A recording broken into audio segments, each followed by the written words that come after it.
Hey guys, I just want to tell you a little bit about my new company, Noxi Herbs, and I'm so thrilled to talk to you about this because I have been working on this for over a year now, and it truly is not just another supplement line.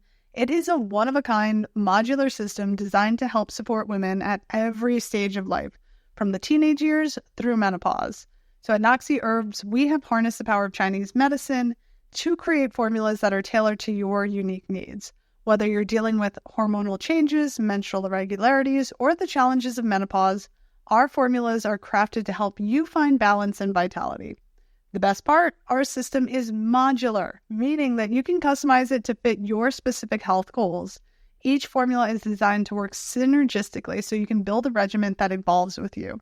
Go to noxiherbs.com, take the free quiz, find out what we recommend that you take to support your unique hormonal needs, and get going. Let me tell you, this has already changed my life as a 41-year-old woman who is starting to approach perimenopause or maybe in perimenopause. This has totally shifted my cycle and my hormones, and I am so much happier for it. I know you will be too. Feel free to hit me up with any questions and go check it out now. Hey guys, it's Dr. Chloe and you're listening to the Radical Remedy Podcast. So today's episode is with my longtime pen pal and hero, Merlin Young, who is the co-founder of an incredible organization called Moxa Africa. So this organization is using a Chinese herb or Asian herb called Moxibustion in order to treat drug-resistant tuberculosis in Africa and North Korea. It's an absolutely wild story. And so for many of you listening, I'm sure that you're under the impression that tuberculosis is a disease that has largely been eradicated and taken care of. But this episode is really going to explain to you why it's so important that we actually start looking at tuberculosis as a global health issue and what you can do to help. I'm so blown away by his work.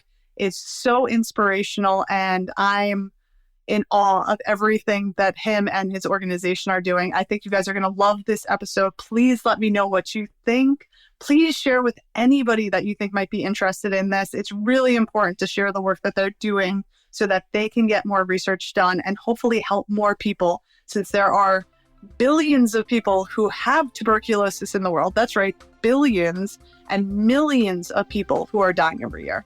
So please let me know what you think, share with your friends, and have a wonderful day.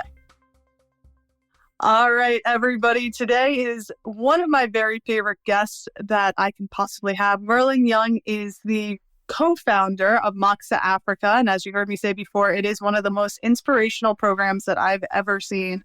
I've been obsessed with their work for over a decade now, and it's so inspirational for me. So Merlin, thank you so much for joining me for this conversation today. Well, thank you for having me. Very, very pleased to be here. Yeah. So let's start with the basics. So you work with Moxibustion, which is a Chinese herb or a Chinese herbal product. I don't know what you would call it. It is a Chinese herb, technically. We can go bigger than China, I think. That's true. That's true. It's a herb that grows right across the Northern Hemisphere in various strains. And it was first kind of like developed in China. It precedes the development of acupuncture. Unquestionably, it sort of set the theoretical model for like meridian-based acupuncture. Where it originated from is prehistorical. There's no debate. We can roughly relate where acupuncture started. It started about 2,000 years ago. Moxa probably another 400 years before that, and almost certainly I'd say earlier, and probably not in China. Probably more likely in Central Asia, I would say. The style of the Moxa that we use with Moxa Africa is actually Japanese, and it didn't end up in Japan until about 600 in the current era in AD. So quite a bit later, it arrived in China with Buddhism, and they took it to their own sort of levels of finesse, typically Japanese. Basically it involves the smoldering of this herb on or over the skin, pretty much, for therapeutic purposes. Yeah. Well, and I know it's something that you're doing more deep dives on right now, since you're updating your book on some of the mechanisms of action and how Moxa works. And so we might dive into that nerdy goodness later on. But, as a practitioner, I love Moxa. I use it a lot for patients who are dealing with pain management or for boosting the immune system. And so you guys, and correct me if I'm wrong, but you guys have been using Moxibustion to help treat and support patients with drug-resistant tuberculosis in Africa. And you guys also did a project in North Korea as well, which is wild. But I would love, I think a lot of people are unclear of the challenges that still exist when it comes to tuberculosis. I think a lot of people believe that this was something that was a big issue, but we developed some drugs in, what was it, the 50s or the 60s? And so it's, there's a test, there's a shot, and it's not that big of a deal for most people. I would love for you to explain how that may not be an accurate portrayal of what's going on with tuberculosis today. You're going to have to kind of signal me somehow, because once I start, I may not be able to stop. Oh, do it. I love it. Well, let me put a few numbers and dates and things like that in. You mentioned the shot, so that's the first thing. The vaccine for TB, BCG vaccine, never approved in the United States, ever. I'm pretty sure I'm right in saying that, but it's been used around the world, was developed in 1921, so it's now 103 years old.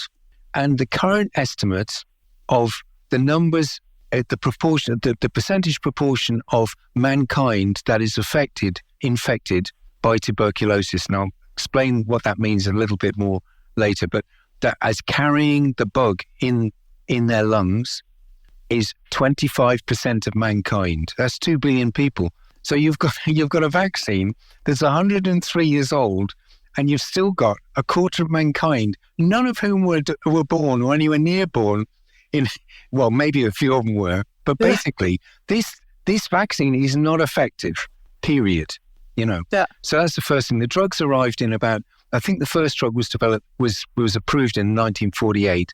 And then a series of drugs came in behind. The most effective drug, 1973. So you do what they call a multi-drug chemotherapy for it. So you bang 4 drugs at it. They're strong antibiotics, and it's very difficult to treat because it's a bacteria which has a particularly thick lining around it. So it's very difficult for drugs to penetrate. You throw 4 drugs at it. Why? You throw 4 drugs at it because you want at least 2 of them, hopefully 3, to work, because if they don't, the bacteria is likely to have mutated while it's still being attacked by the drugs, and then you've got a drug-resistant strain. And it is an inevitability that if you treat this disease with drugs in the course of time, even if it's very well managed, you will eventually get some strains which are drug-resistant. But if it's not well managed, it's guaranteed that you're going to have strains that are drug resistant. The only good thing about TB is it works very slowly.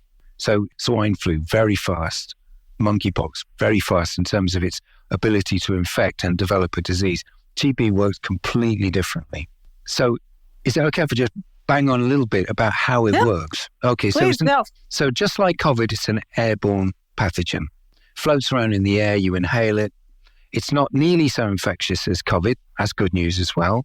The only trouble is it's much more dangerous and it's sneaky. So basically, if you're in an atmosphere which has got some of these particles floating around in aerosol form, you get some into your respiratory tract, it gets into your chest, and the nature of it is that because it doesn't immediately activate and start replicating, as does a flu virus, the immune system doesn't really pick it up. It kind of goes, well, I'm not sure about this, and lets it through. And so then it starts replicating very slowly in the lungs. And finally, and this could be 2 weeks, could be 3 weeks, there might be some very, very mild symptoms, and the body will recognize, oh, we've got something here. Well, it can't be very serious because it's slow growing. So then doesn't really give it the sort of face-to-face assault that it would do a more threatening type pathogen.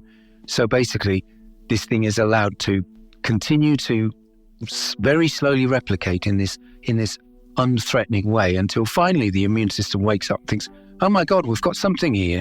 This is serious. We missed it. So then it attacks it.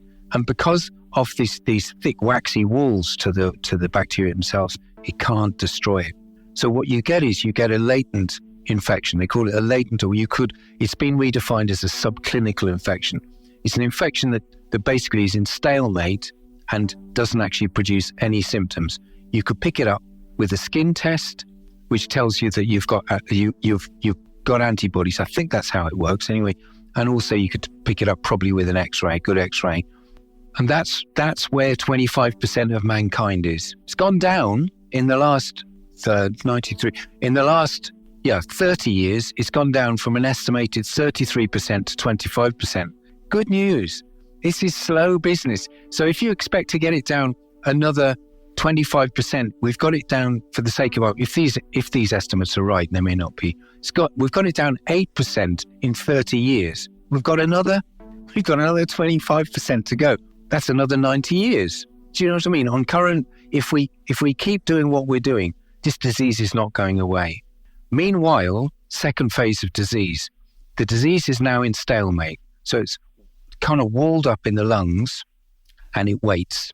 And it waits for the immune system to be either otherwise busy, or for the immune system to be weakened. So another infection could basically, and it breaks out. God knows how it happens, because nobody knows, but it somehow senses this is the moment, breaks out, and then reactivates. Call it reactivated disease, and that's when things get nasty.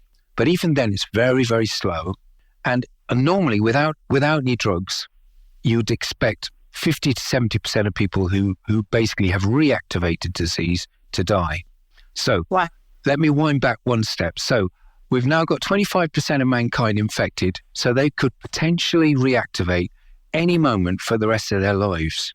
For example, in Japan in the 1930s, they had very high levels of TB, later than the rest of the industrialized world, because they industrialized later compared to, say, the US or Northern Europe. So basically, the wave of disease was highest in America. My guess would be the late 1800s. Same here in Europe. In Japan, it was a massive, massive wave of disease. So today, hardly anybody has TB in Japan. It's very well controlled, very, very well controlled. They hospitalize every case in Japan, which is certainly not the case here in Europe. But the people who have it are either elderly, in which case they were infected with the disease 60, 70, 80 years ago. And it's finally decided, for the sake of argument, the patient has contracted a cancer. They have chemotherapy, the immune system goes down, bing, out it comes. And all of a sudden they've got TB. Or migrant workers particularly coming from Southeast Asia, in particular China. So we've got 25% of mankind. Let's call them 2 billion people, okay? Because it's round number. It's a lot, probably more like 1.8, but who cares about 200,000, whatever it is. 200 million. Yeah. So we've got 2 billion people, potential candidates for reactivated disease.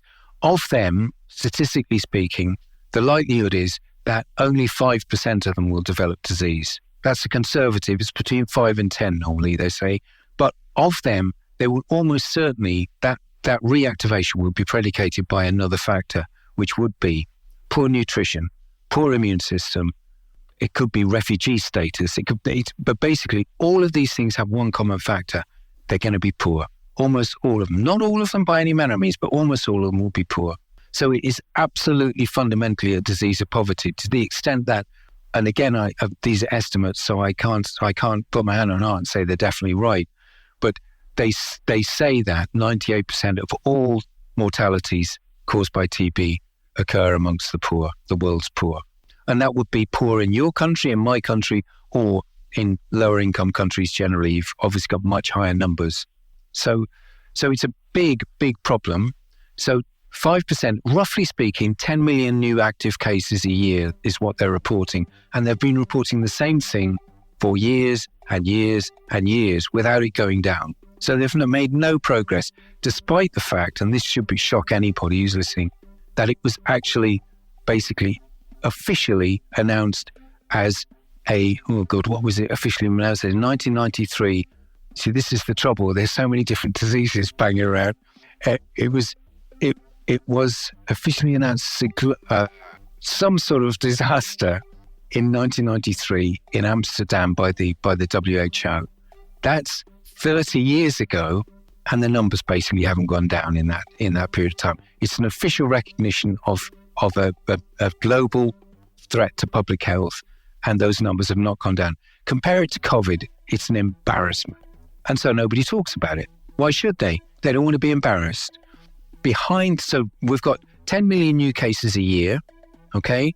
And roughly, they say, and I suspect they're wrong, but roughly they say, officially estimate 1.6 million deaths a year from it. Now, think about that. That is 16% of the incident population is dying. They won't die in a year. They'll probably take 2 or 3 years to die, which gives them time to infect other people, which tells you why, A, it's carrying on the same, but also tells you it can't be that infectious, because if you're walking around for 2 years with an infectious disease, you'd expect to infect a lot of people and the disease would actually increase. It's not that infectious, but don't hang around anybody who you think is infected with TB, because it is dangerous. And as I say, 16% is 1 in 6. 1 in 6 people today with drugs that supposedly should cure at least 90%, if not higher. It's still 1 in 6 people are dying of this disease, which tells you something awful is going on. Either the drugs are being mismanaged or they're not working as well as they used to. And I think that 1.6 million mortality is probably underestimated for political reasons, I'm afraid to say. Now, so that gives you a picture of how this disease works. It's got a continuous tap of infectious cases emerging, not being treated, surviving long enough to infect more than or as many as themselves, each one. So it's just maintaining a continuous cycle of disease that is basically not going down. But behind that, and this is the bit that is the most awful of all, I think, is that you have drug-resistant disease. And you classify in different ways, but I'll just keep it as simple as I can to make my case, sort of thing. You have something called MDR-TB, a multi-drug resistant tuberculosis. MDR-TB is basically resistant to the 2 strongest basic first-line drugs. As I think I mentioned, 4 drugs you treat it with. The 2 strongest are the ones you don't want this thing to get resistant to, because if you do, you're in a much longer period of treatment, much more difficult to treat, and it takes much longer. So a standard course of treatment for TB, and again, strap yourself in for this one, 6 months for ordinary TB. For drug-resistant TB, who knows?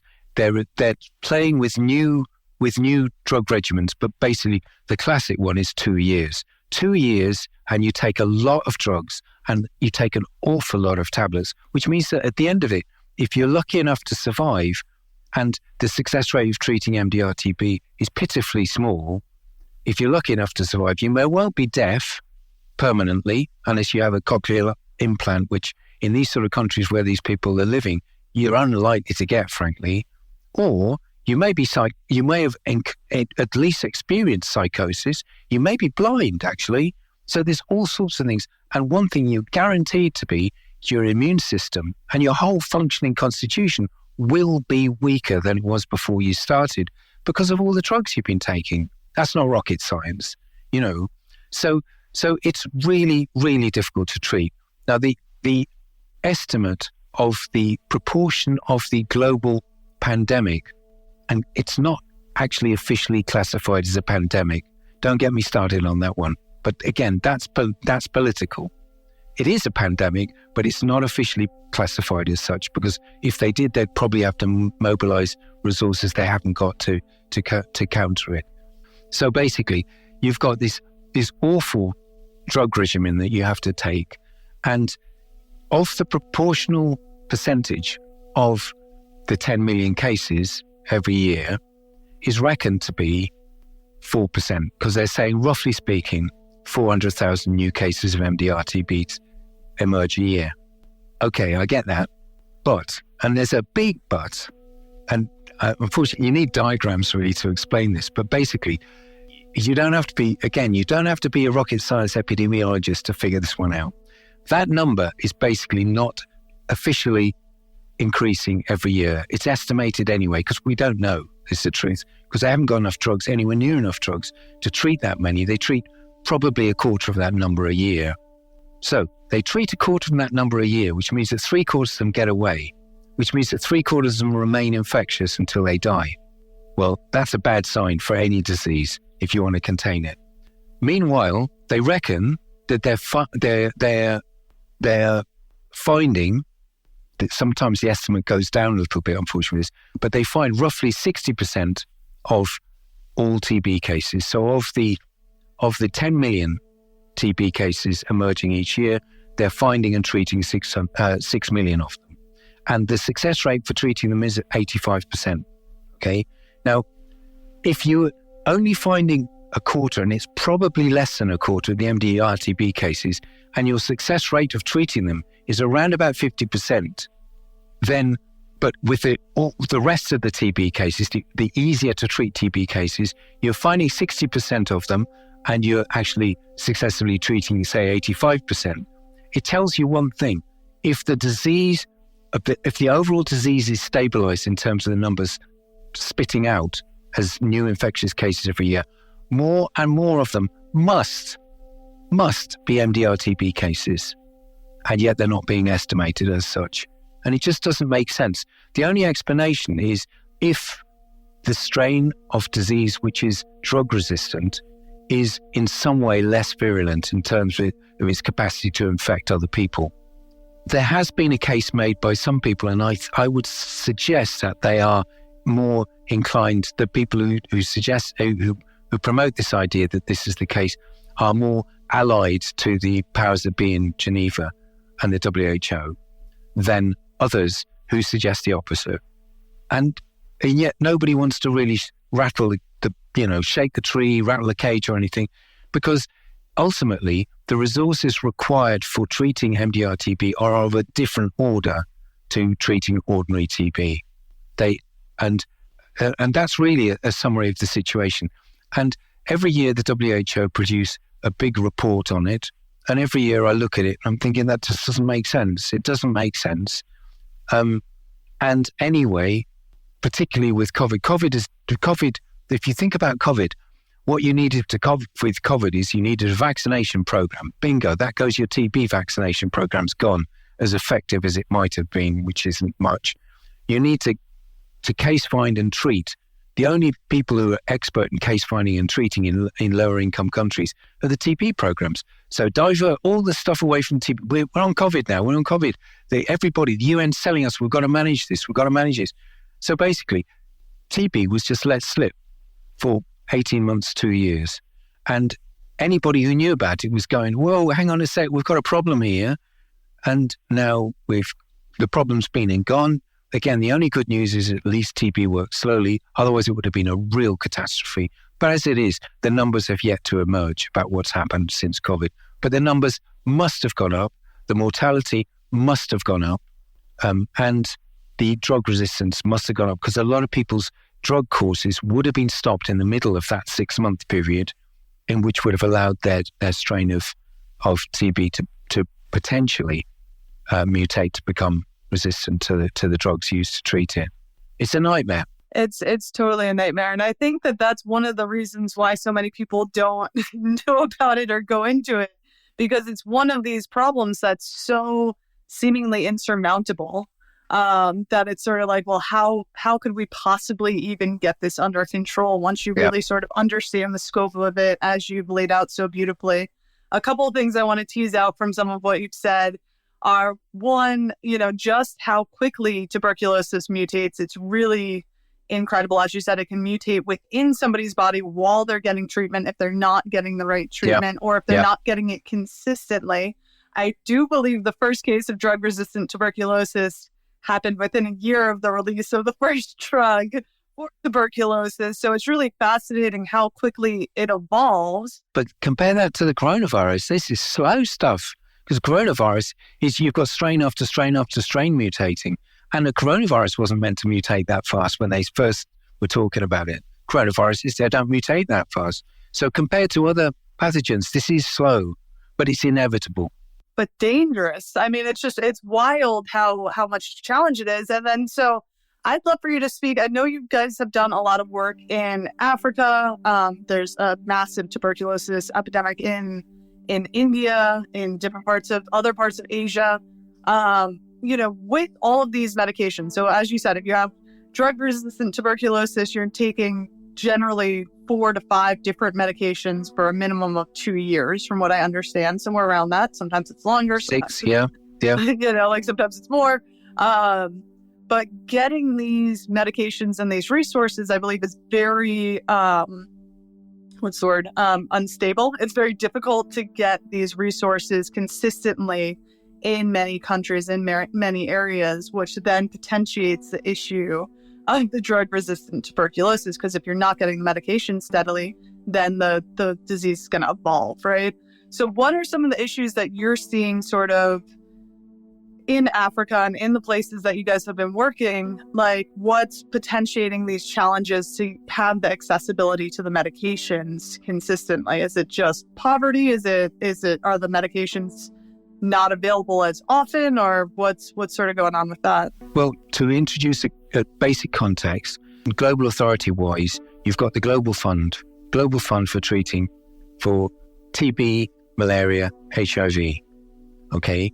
Now, again, I can't quote statistics accurately, but roughly speaking, TB kills more, and this is with a mortality rate, which I'm going to argue is probably underestimated anyway. But TB officially estimates, according to the official estimates, it kills more than HIV and malaria combined. But it gets, I can't remember now, it's 15 or 16% of the funding. So it gets very little either. Yeah, it gets a sixth of the funding, and it should have more than 50%. So that explains one part of it. So the funding that goes in to address these diseases, which in Africa, it's kind of like, well, we need all 3 of these things. We've got malaria, it's killing our kids. We've got HIV, it's killing all sorts of people.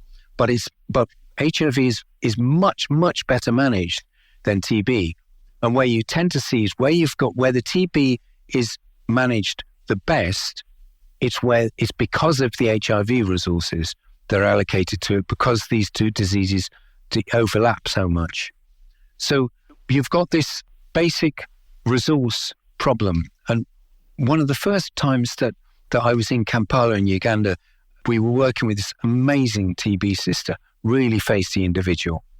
And I remember her saying, I'll take this one to my grave. She said, the politicians, their children are exposed to malaria because the mosquitoes come through the window. It's inescapable for them. If they're living in a malaria area, they are likely to contract malaria. So they resource the malaria program. They may get TB, they may get HIV because of their lifestyle, because they go and see the prostitutes. But they think that TB just lives in the slums. And then she finishes off with, but the truth will set me free, she said. And that's the way I'm going to take with me to my grave, because that is the truth. The local politicians aren't bothered because it's in the slums. It's worst of all in the poor, but it's not just in the slums. And because it's an airborne disease, this actually is a threat to all of us. But because it's slow, it can be very casually put on the back burner politically, because there's always something else that demands the resource that's more urgent. So it is a big problem. But ultimately, and I don't have the figures in my head these days to compare, but for the sake of TB is a cheap disease to treat because the drugs are very cheap. Mm-hmm. Apart from the new drugs, which are used to treat MDR-TB, which are more expensive because they're still under patent. All the other drugs, there's something like 12 groups of drugs that can negatively affect the survival of the TB bacteria. 12 groups of drugs, all out of patent, so all dirt cheap if you can persuade somebody to make them for you. And of course, the more you make, the cheaper they become. So it was all about, really, the opportunity was back in the 1990s when drug resistance was starting to properly emerge. The opportunity there was to basically gear up manufacture for generic drug manufacturers to start producing this stuff in bulk and buying them in bulk. Everybody's happy. The drug manufacturers will make some money and the drugs will appear. But the opportunity was not taken. It was basically thought, it's not going to be a problem. We've got other, and particularly because HIV was the big issue at the time as well. But anybody who knew anything about HIV should have known, and they did know, that in Africa, what kills people with HIV is tuberculosis. That's not the case in richer countries like ours. It'll be cancer or something like that. But in Africa, TB is the hallmark of the HIV epidemic because it kills people. The immune system goes down because of the HIV and the TB, which may have been sleeping there right from the start, or may have been maybe a fresh infection. It just goes without the ARVs, the antiretroviral drugs. It goes out of control much faster because the immune system is so compromised. So I can kind of morph now, if you let me, I'll kind of segue into talking about Moxa. I wanted to take a moment and talk to you about Radical Roots. So I founded this company when my son Remy was diagnosed with a rare genetic disorder and intractable epilepsy. As a doctor of Chinese medicine, I knew that the best way to support his complex neurological and physiological needs would be through dynamic Chinese herbal formulas. I also started studying the incredible effects of hemp and its ability to support and regulate the brain and the body. By combining targeted Chinese herbal formulas with complete spectrum hemp and using a unique alchemical spagyric extraction technique, we have created formulas that are true game changers. Honestly, I truly believe that these are some of the most powerful herbal formulas on the market. Please check out radicalrootsherbs.com, use the code RADREMEDY, and get 15% off your first order. I'm so proud of these, and I think you guys are going to love them as much as I do. Because what you've got two ways of treating disease. One is you treat it from the outside, which is great if the drugs work and if they don't have a nasty side effect. And if they're available. Yeah, and if they're available. That is an important bit, yeah. And the other way is you have it from the inside. You have the host immune system that actually attacks the disease itself and deals with it. And I think I said at the start, that normally without the drugs, 50 to 70% of people survive. Well, that means that 30 to 50% of people, the survivors, their own immune system manages to actually combat the infection in the course of time. It'll take time because everything works slowly with TB, but ultimately their own immune system will actually see this disease through and they'll survive from it. So basically, what we're saying with Moxa is that we're claiming, and I think we've got enough evidence to support that, we're claiming that actually Moxa works as we call it an immunomodulatory therapy. Careful about the words, because if you stoke it up too much, people get frightened, and you've got to be careful about the claims you make. But basically, it supports the immune system, and it's been used that way for centuries for treating disease, which was plainly tuberculosis. The earliest reference I've not personally come across, but I've come across courtesy of some good scholars of Chinese medicine from about 600. There was a text written about treating the disease, which was very plainly TB. TB is a very ancient disease. In the Ming Dynasty, so 16th, 17th century, there was a lot of TB in China. They were using Moxa a lot, but it's very aggressive treatment, a sort of treatment where you burn on the skin to blister, and this will cure the disease. We can't, it's documentary, it's all documentary, we don't know. But what actually sparked our specific interest was, in Japan it was being used in the 1930s with a much more refined technique and much less aggressive, and it was used at the height of their TB epidemic. And it was used with not just documented cases of success, but also with some scientific research data attached to it. And myself and Jenny Craig, who's the co-founder, because you mentioned I'm a co-founder, she's the other co-founder, we were together involved in a program, like a learning program of a Japanese type acupuncture moxa. And somewhere along the line, we picked up this, well, I can tell you, roughly speaking, when it was about 2001, I remember hearing, moxa was used in the 1930s to treat TB, pulmonary TB and renal TB. I can remember it, it's kind of, and it went in one ear and out the other. But it stayed somewhere in between. There was this little bit. So basically, it stayed somewhere in there. And then the next chapter was, so a preface to the whole story was coming across a compatriot of yours, Dr. Paul Farmer, the late Dr. Paul Farmer, because he died 2 years ago, I think now. who's a founder of Partners in Health. And I read a book about him, and then read a book by him, life-changing, amazing man. And he was very interested in MDR-TB, and he was very interested in the structural injustices, I think you could call it, of the provision of medicine. And his obsession, I think it's fair to say, was that the people who need the technicality of modern medicine, biomedicine, the most are the ones who have the least access to it, and vice versa, the other way around. The ones who don't need it get the most of it, sort of thing. So too much of it. It's too much of it, of course, because it creates its own sets of problems, doesn't it? Yes. And then it took about another 4 years for this idea to finally germinate, these two things to come together. So he's talking about drug-resistant TB. His first exposure to it was in the collapse of the Soviet Union, in the prisons. So you'd got health programs in the prisons in Russia where there was quite a bit of TB. They were treating it under Soviet supervision. Then the Soviet system broke down, and then the drug supply broke down as well. And as the Russian Federation, et cetera, was emerging slowly, they lost control of their TB in prisons, and it became a really serious issue, which included a lot of drug, because they're all in enclosed spaces. And in Russia, in the brief Soviet Union, you close the windows in the wintertime, for God's sake, because it's bloody cold.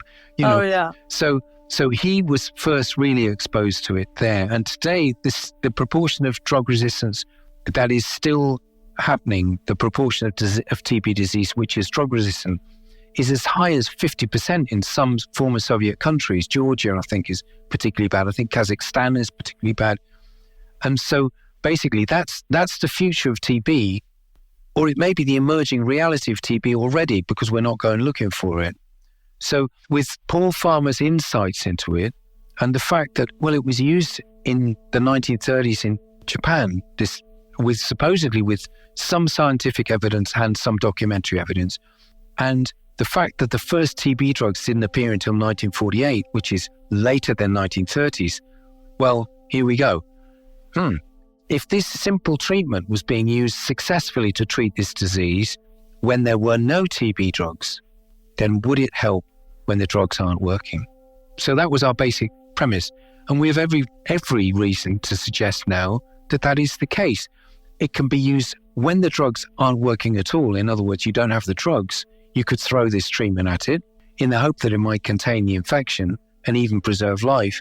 Or you could use it alongside your treatments, and it should improve success rates, and it should hasten the recovery, which means that it is less likely for other people to be infected by those infectious cases, because they'll be non-infectious sooner. And there's a lot of all of us have got insight into epidemiology in the last 4 years, courtesy of this horrible coronavirus. But coronavirus is a walk in the park in terms of its case fatality rate compared to TB.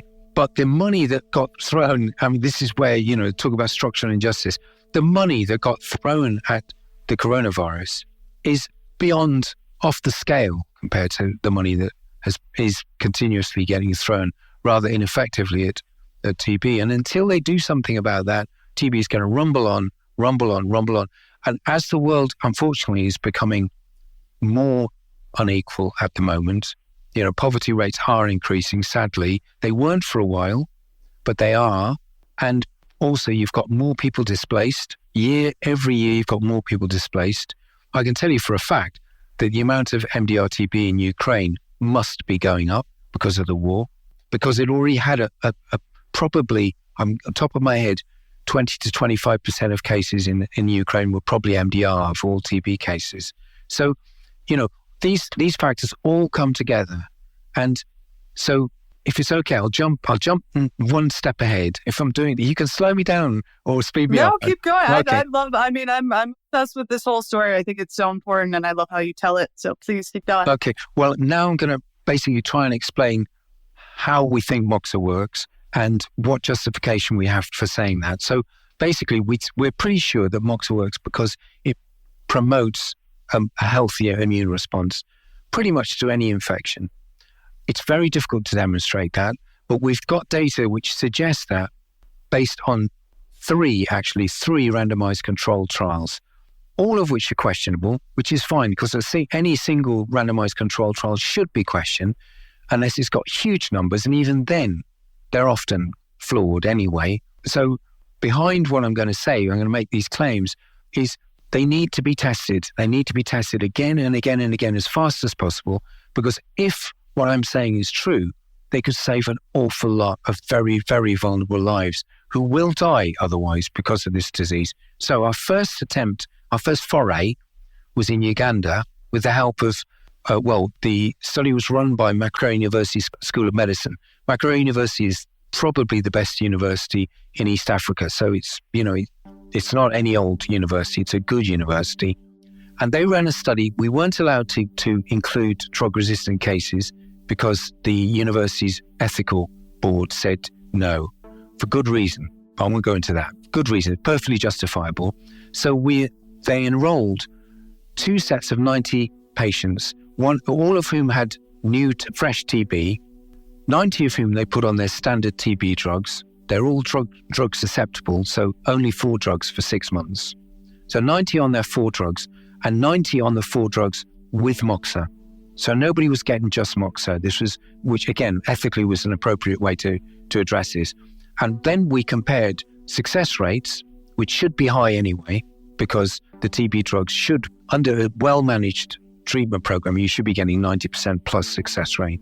But we were also monitoring the immune cell count, the CD4 cell immune cell count. We were also monitoring hemoglobin levels, and we were also monitoring the basic way you use to test for TB. This will blow your brains as well. It was originally developed in 1882. It's still the most commonly used way today, which is a sputum test. You basically spit into a tube, you put the tube on a sheet of glass, you stain it, and then you look at it under a microscope. And if you can see some bacteria on there, then basically that's what we call a sputum positive test.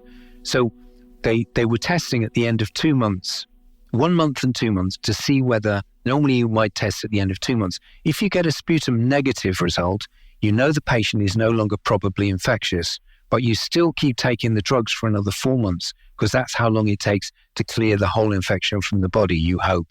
And what we found was that when the group taking Moxa had a faster response to the drugs.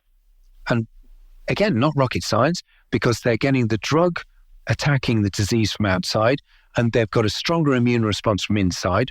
Of course, it should do that. So it makes perfect sense. It substantiates the idea that Moxa is promoting a stronger host immune response.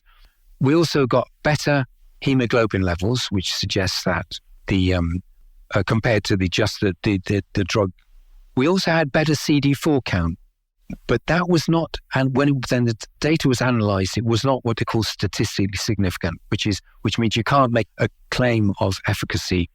Whereas we could make a claim of efficacy for faster response rate and for the hemoglobin.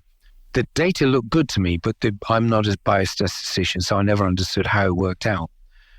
But we also, within our 90 group, each group of 90, roughly, one of the groups had 48%, the other 52% were also HIV co-infections. And what we saw when we took their data out was it also supported their recoveries, but a bit slower. So the HIV cases had a more compromised immune system, so their immune system was working slower and it was picking up more slowly. But the same data was coming through. This treatment is HIV drug friendly because they're also on HIV drugs, because that was our biggest question in a way right at the start. We knew the problem was so huge in Africa. We've got this syndemic, you call it, of HIV and TB. But of course, there was no HIV in Japan back then. There might have been some immune compromised people, but because of poverty or their work, their industrial exposure and things like that, but there was no HIV. So that was our first stop. Bingo. We're pretty sure that this thing actually hastens the recovery of the disease. We were using a very small dosage of Moxa as well, for good reason, because we wanted to basically have it at as much completion as we could. If we made it a more complicated treatment, which we could have done, we probably would have had more people who basically didn't complete the program. So with that in mind, then we go back to the authorities that we have access to and say, look at this. We need to treat drug-resistant cases. Look, it's going to be better with drug resistance. We can up our dosage of Moxa, and then we've got something which might improve these poor recovery rates and poor drug success rates. And also, you might be able to put in place, when you haven't got the drugs, you can stick this in instead to try and slow down everything. And nobody's interested. In fact, they actually challenged the logic, which is pretty obvious, which is, this is now we've got something working both ways on the disease, inside and outside. They challenged the logic. Well, you can't prove that. Okay, well, we can't prove it, but look at the data, And the only place in the world, and it still is slightly surreal, it's the only country in the world that took our data seriously. And I'm not saying we covered every single country, because we didn't, but we got this interest from the Democratic People's Republic of North Korea, which are kind of, oh, shit. Like, here we go. Yeah. So to get in there, you've got to be invited. So we were officially invited in, and we trained. Then what we were working in, mainly in Africa, we're working we'd worked in South Africa as well, doing some pilot studies there. We're working below the radar. This is all pretty unofficial stuff, which you can do in Africa. You shouldn't be able to do, but you can. In North Korea, not a chance. You've got to go in right at the top. So we're training with the first training. I wasn't involved in this. Yuli, who's one of our trustees, went the first trip. And he trained the head of public health. He trained the head of their TB program. These were their top men, super bright. They've got to lunchtime. Yeah, okay, what else have you got? What else have you got? These guys were really sharp. So basically, they sent him away, and he said, yeah, we'll do a program. We'll do a study. Don't worry. And in North Korea, we couldn't fund it because you can't put money into North Korea. You're not allowed to. So even if we wanted to, we couldn't have funded it. I said, don't worry, we'll do the study. Basically, they were going to put it to the test with drug-resistant cases. And so they did. And their data said, let me try and get this right. The key thing was they did the same thing. 2 groups, same idea, all drug-resistant, smaller groups, for reasons best known to themselves, but I think there were about 25 to 30 in each group. Still enough to be of interest. And they got an 86%, I think it was. I should have read up on this before I came on air. 86% success rate in the available drugs they've got and the Moxa, and they got a 60% with the available drugs they've got. Now, that's a huge difference. That's tremendous, especially when you extrapolate that out to the amount of people who have drug-resistant tuberculosis. Exactly, yeah. And if that sort of lift would actually, if you were able to spread this in big numbers, it looks like you might be able, this needs testing. I'm making a claim, but it needs testing, but you might be able to get the same sort of success rate, which is reported as being year on year, 83, 84, 85% for all TB. You could do that for MDR TB as well if you're using Moxa. That's what this data suggests. It also said that the symptoms that the patients were suffering, they reduced, more in the Moxa group than in the no Moxa group, in the drug-only group. They reduced faster in the groups as well. Comparatively, they were reducing faster. All of which adds up to the same idea. This is working. This is doing something. And also, the most interesting thing of all is the Moxa group, in the period of treatment, put on weight, and the drug treatment group, the average obviously, the average, they lost weight. Well, that's a huge thing, I think, because that's just basic. Well, they're basically healthier, aren't they? Maybe they've got better appetites. If they've got better appetites, they're getting more food, And of course, there could be variables.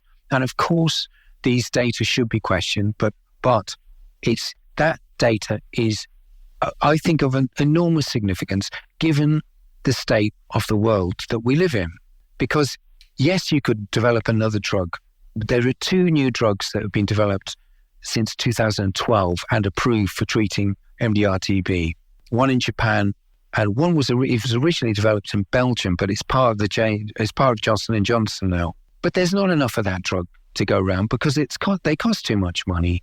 So, unless you really swamp this disease with loads of well-managed treatment, and you don't just need the drugs, you need the human resource to administer the drugs. Because if you don't manage the drugs well, you get more drug resistance. And there are fact, as far as I know, this is a fact. They have already got cases which are resistant to both of these new drugs. That's quite hard to do, actually, because very few cases have been treated with both of these new drugs. So exactly how that's happened, I don't know. But I think it's somebody in the treatment action group that's based in New York. I think somebody of them was reporting this a few years ago now as well. So, you only get drug resistance if you use a drug, because that defines the drug resistance. So there's one more aspect to this, and then maybe you can fire at me or you can shut me up now. But no, keep going.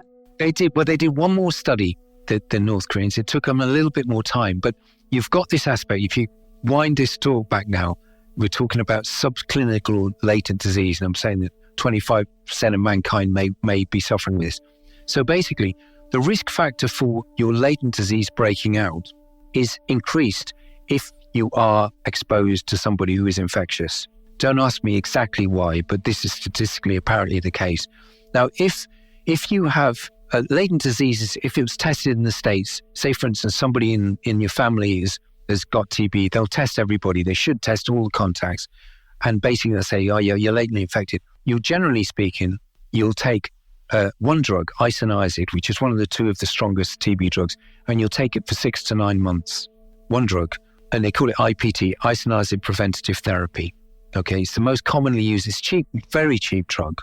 And it's the most commonly, I think it was developed in 1952 or 53, something like that. So it's been around a long time. And you should be clear at the end of 6 to 9 months. And that means your disease is not going to reactivate. It's sterilized out of your system. So what the North Koreans did with very little, they got it straight away.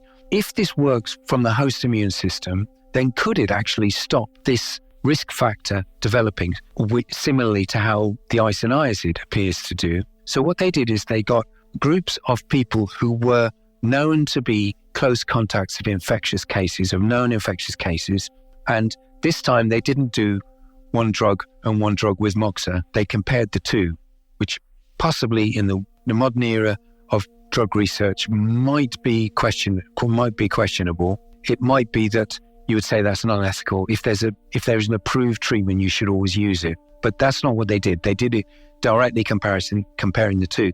And I came back in the following year or whenever it was, and they shared the data with me, and they said, well, there was no difference between the two groups. And I went away shaking my head thinking, damn, that's a shame. Not realizing what this implied. It took me until I'm back on the plane back to Beijing, to coming out of this old Tuberculosis airplane. This frightened me to death, flying out of North Korea back to Beijing. And then I realized the implication of this, because isoniazid is the most commonly used treatment, preventative treatment, but it is also one of the two drugs that defines MDR-TB as being drug resistant.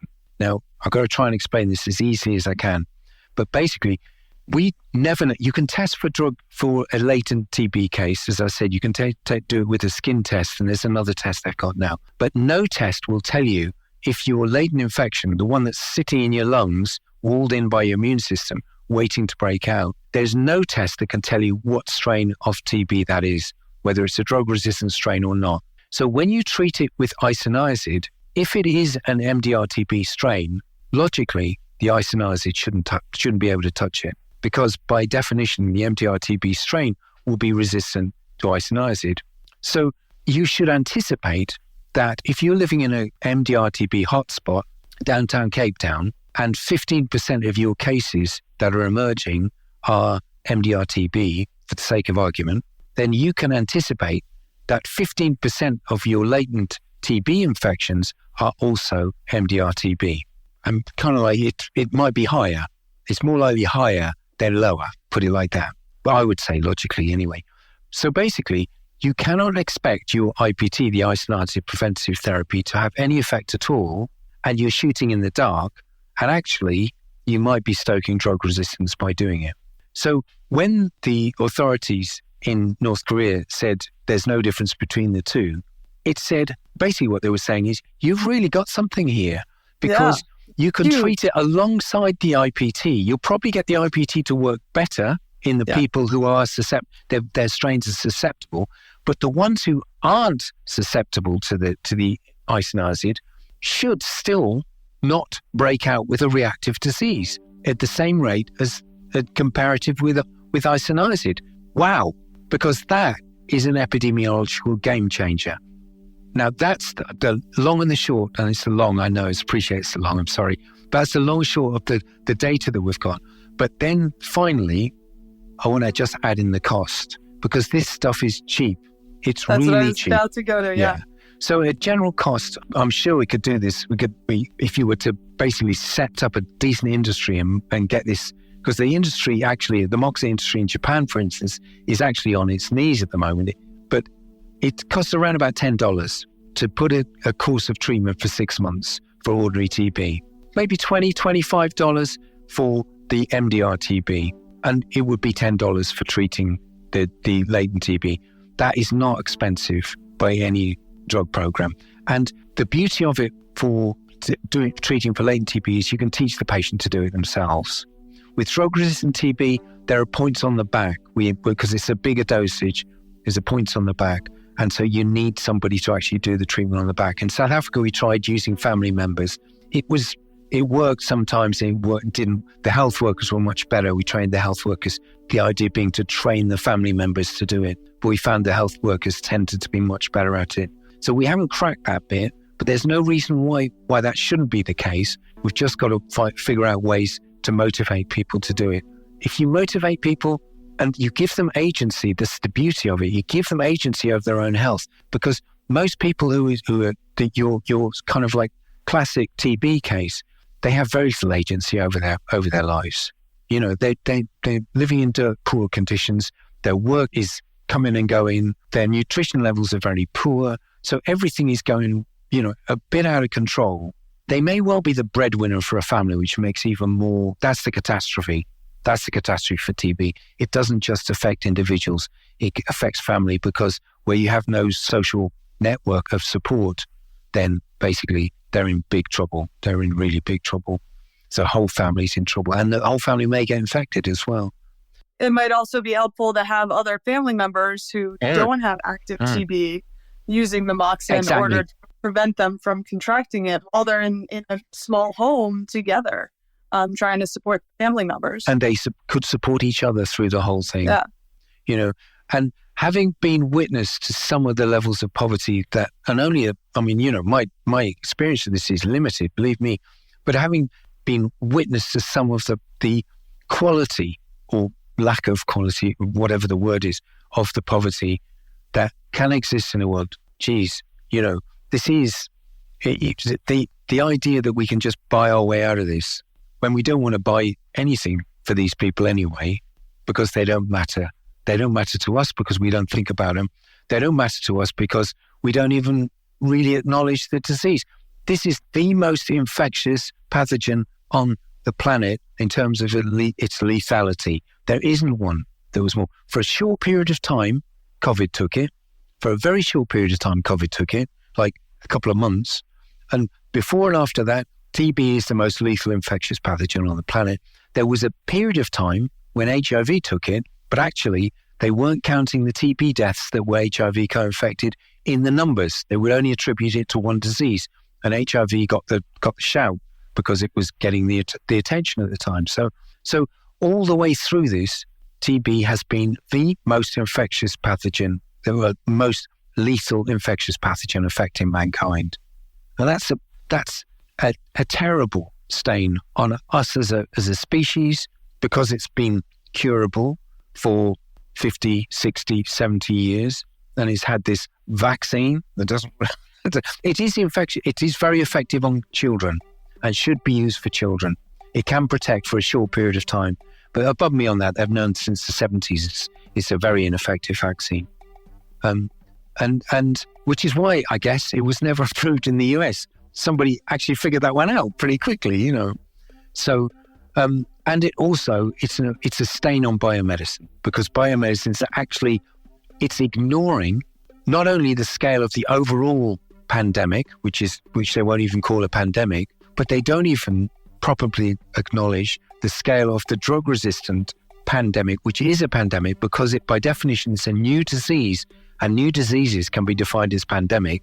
TB is an old disease, so that's why we discount it as a pandemic. It's a technicality, but yeah. So you've got two diseases. In actual fact, you could reclassify, you can actually classify it, subclassify it further. Well, there's like MDR TB, XDR TB. There's like all there's. And so they change the goalposts variations. every now and again, but that's why I kept it simple and start just just keep it with TB and MDR TB.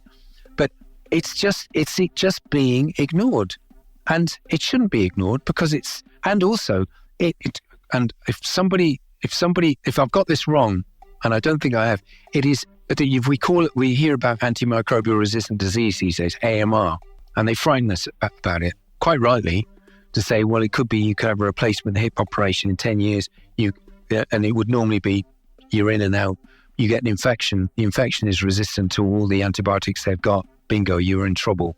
Or, you've got a resistant Heliobacter or whatever, we're faced with this AMR era. And sadly, it's probably true. But there's only one AMR pathogen, antimicrobial resistant pathogen, which is airborne, infectious through the air. And guess what it is? Oh my God, it's our old friend TB again. It's the only one, which means it's the most dangerous. Most of these superbugs, the resistant superbugs, where do you get them? You get them in hospitals. Yeah. You get them because you're touching or something is contaminated. But this is one that actually any of us could get. You just got to be in the wrong place at the wrong time. Well, and 1 out of 4 of us does have it. Yeah. Yeah. And we don't know, of that 1 in 4, how many have already got an MDR infection in their lungs. And the probability is, I would say, probably 6 to 7% and rising. And possibly already more than that. Now, so for anybody listening who is now aware of the situation, they may not have been aware before. I may not be very happy about it either. Yeah, well, I mean, it's, but we can't just bury our heads in the sand when it comes to something like tuberculosis, and we can't just turn a blind eye to all of the millions and millions of people who are suffering and dying from this disease. So I'm sorry to anybody who is unhappy about learning about this information, but your education around this topic might help ease the suffering of others and help spread awareness of what's going on. So to me, what I'd love to hear is like, what is your dream? Like, how would you like, in an ideal world, how would you like to see this play out? Is there anything that we as listeners and supporters of your work can do to support what you're doing? Like how can we be of assistance and service in any way, shape, or form in this catastrophic situation? Yeah. Well, it's a big question now, because I feel that now I've got to come up with the best possible answer.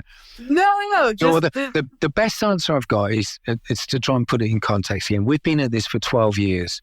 We've got it's a modest amount of information, but it's compelling. I think that's the word. Underlined, given the context, the overall context, it is compelling. We desperately need opportunities to test it further.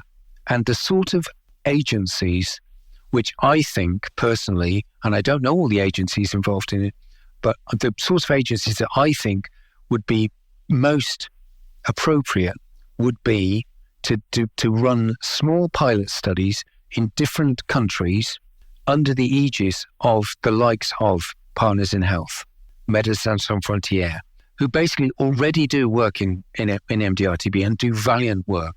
And they know the scale of the problem because they know how many patients they lose. Either lose because the patients can't tolerate the drugs they give them, or because they die, or because they just disappear for one reason or another. So basically, we could test it because, so we've got some data from Uganda. We've got some data from North Korea. We don't trust either of them. Let's just be frank and honest. But if they are right and they tend to support each other, then it is, in my opinion, it's our moral duty to test these data further, put it to the scientific sword. I'm frightened by saying that in case it all comes out wrong.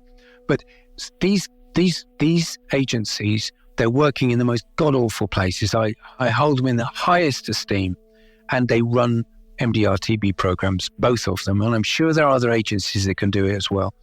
And we could easily give them the materials, and we can train their people to do it. Do you know what I mean? We'd jump on and say, we've got enough money to jump on a plane anywhere in the world, preferably not the Arctic or Antarctica or Greenland. Well, no, Greenland's probably a good place to go, actually, because I bet they've got TB in Greenland.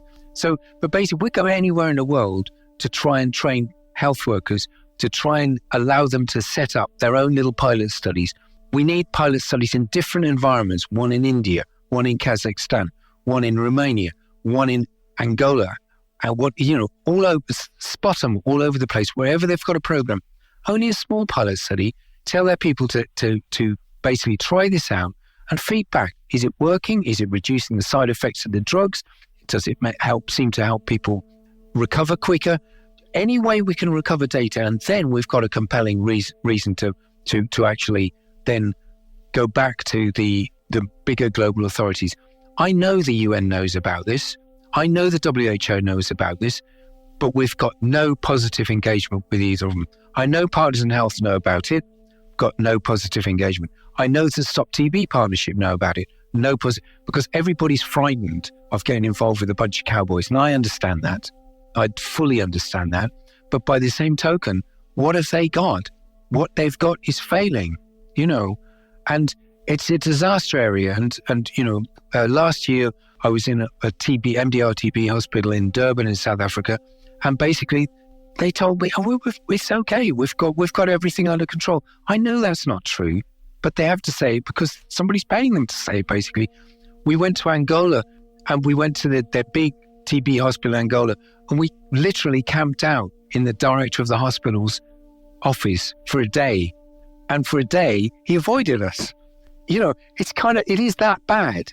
But basically, it's easier to ignore this problem than it is to confront it. But it's not difficult to do because we'd be able to help. And I would love the opportunity. We've had so many close shaves where we're nearly there and we've not done it. So in answer to your question, because I'm getting there, in answer to your question, if anybody who knows anybody who they think they might be interested in hearing about this, then moxafrica.org, simple as that. There's an info at moxafrica.org. Get in touch or ask that person to get in touch, and we'll do everything we can to try and supply information and as much support as we can. We are a tiny charitable organization. We operate on let's go dollar signs. I'd say US dollars. We operate on about $24,000 a year. That's our total budget. Nobody takes a wage out of this. So but we've got enough money to fly anywhere, as to say, and we would, seriously. So yeah. That's the most important thing. Of course, if anybody wants to donate money, fine, but we need money we need project that's gathering data to spend it on. And that's the catch. So that's really and yeah, we've got a lot of information on the website, but we will respond. I can promise you we'll respond. Well, that's how we became pen pals back in the day when I was still a student in Chinese medicine school, and I heard about your project and I emailed, and I was just like, I love what you're doing. I'm just in awe of it, and just sort of fangirled over the entire project and how incredibly innovative and challenging and exciting it is. And we wrote back and forth for quite a bit and have been pen pals ever since. And so Merlin will write back, Jenny will write back, somebody from the organization will write back to you. And, I really do think that the work that you guys are doing is the epitome of what needs to be done in our society in order to take on these various health challenges that we have, and looking at the health disparities between the rich and the poor and the different countries is essential. And I think that the more that we can integrate these traditional medicines in ways that we can support people who don't have access to these Western medical systems, and even people who do have access to these Western medical systems, the better we're going to be. So I'm genuinely just so in awe of your fortitude and your perseverance in this project. I know it has not been easy, and I appreciate how much work you guys have all put into it. I really admire it, and I have faith that with time, you will find the right partners to help with the research and get it out there, because who is it? I keep hearing, you can't fail if you don't quit. Yeah, yes. Trying to remember that. It's true. We haven't quit yet. I've got one thing to add, if you give me 1 minute, and that's just basically if COVID-19 has taught us one thing, it's that basically we need to look after our health, because we cannot rely on health authorities to do it for us. And I think I can only really, I've got first-hand experience in this country, but and obviously our health system is very different to yours. But nevertheless, basically, we've kind of relied on, oh, don't worry, they'll fix it. They'll fix it. Well, COVID-19 has told us that is not the case. Sometimes actually they seem to create it. Do you know what I mean? And so, I think that Moxa generally, and this is outside the scope of TB, but just to try and end on really, Moxa is one thing that your listeners could look at in a way that we need to explore ways to maintain our health to the best level that we can for the next X amount of years that we've got, because we can't expect anybody else to do it for us. Drug companies will do it for us, but they'll do it for vast sums of money that becomes increasingly unaffordable. So we can't rely on them. We can't rely on, unfortunately, we can't rely on some of our medical practitioners, because they're in the pockets of the drug companies. Unfortunately, we can't rely on trained by the drug companies. Yeah, and we can't rely on our politicians for the same reason. And COVID has exposed that, I think, more than ever. So, and Moxa is not the be all and end all. It's not the only answer or anything. Everything that we can look at, that we should consider, can this help us? And this is not just for ourselves, it's for our family, our friends. We have to think more constructively about our health, more proactively and more prophylactically, I guess, as well. We need to avoid being ill as much as we possibly can now. So that's a background message to this whole thing as well. And I hope that doesn't derail. No, I love that. I think it's so important. I always talk about building health with Chinese medicine instead of responding to disease with pharmaceuticals. Yeah. And Moxa is a perfect example of that. Maybe I'll do a video or something showing some of the different ways that you can use Moxa at home to boost your immune system. So if anybody listening wants me to do that, I'm happy to do that. And hopefully we can start finding ways to support more of Merlin's work and the work that's being done at Moxa Africa, so that we can create a healthier world for all instead of just those who have the finances to do so. But Merlin, thank you so much. It's always such a pleasure to talk to you. Thank you. Again, in such awe and such gratitude for all the work that you and Jenny and your team are doing. It's really, really so inspiring. And I really appreciate your time and wisdom today. I really appreciate being invited. And thank you. We've managed to keep it light. It's a very serious subject, and we've managed to keep it light. And I think that's an achievement in itself as well. So I think we did great. I think this will open a lot of people's eyes, though. I think it's a really important conversation. Okay, thanks.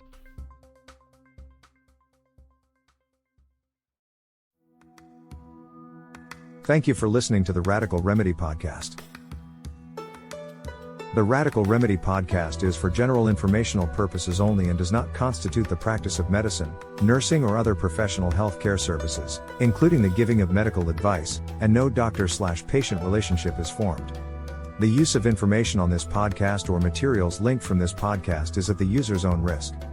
The content of this podcast is not intended to be a substitute for professional medical advice, diagnosis, or treatment. Users should not disregard or delay in obtaining medical advice for any medical condition they may have and should seek the assistance of their healthcare professionals for any such conditions.